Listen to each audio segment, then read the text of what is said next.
Hi there, Sacha Liddiard here, and welcome if this is your first time. If you haven't subscribed, please do so and make sure you hit the bell and you will receive future videos.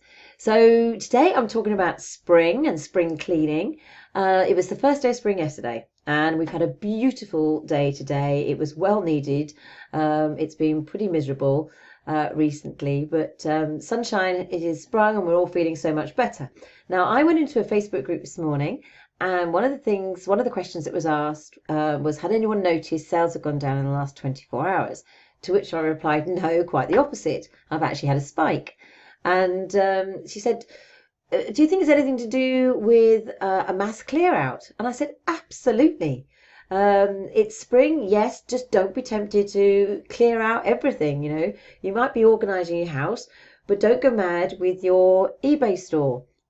It's always good to be tweaking your listings, but if you're taking listings down, you need to always replenish. Now, we go through this a lot in the training and in a little bit more detail.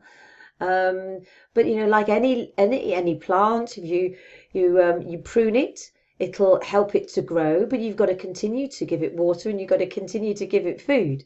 And exactly the same with your eBay.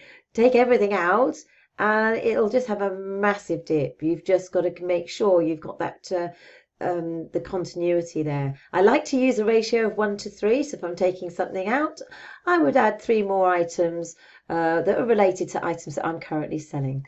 So if you want more information on that, there's just look on the description below, and there is a link to the training where we've got over 75 videos and tools, everything that you need to start an e-commerce business.